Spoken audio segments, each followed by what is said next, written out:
গত 11ই আগস্ট 2026 তারিখ গভীর রাতে ধামরাই থানার ইসলামপুর এলাকার বংশী নদীর মধ্যে একটি ড্রেজারে সংঘবদ্ধ ডাকাতির ঘটনা ঘটে।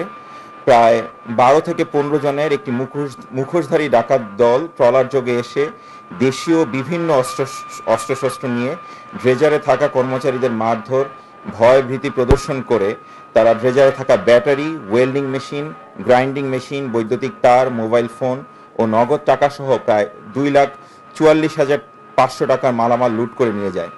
ঘটনাটি অত্যন্ত গুরুত্বের সাথে নিয়ে মামলা রুজুর পর থেকেই ঢাকা জেলার ঊর্ধ্বতন কর্মকর্তাদের সার্বিক তত্ত্বাবধানে ও দিক নির্দেশনায় ধামরাই থানা পুলিশ দ্রুত তদন্ত কার্যক্রম শুরু করে।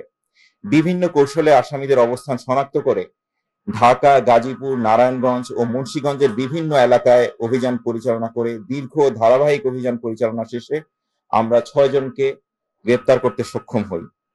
এই অভিযানে আমাদের অন্যতম বড় সাফল্য হলো ঘটনা ঘটার মাত্র কয়েকদিনের মধ্যেই ডাকাতির ঘটনায় জড়িত 6 জনকে গ্রেপ্তার করা এবং গত 18 আগস্ট ভোর থেকে বিকেল পর্যন্ত ধারাবাহিক অভিযানে আমরা বিভিন্ন রকমের বিপুল পরিমাণ অস্ত্রশস্ত্র আমরা উদ্ধার করি এবং এর মধ্যে একটি দেশি পাইপ গানও ছিল।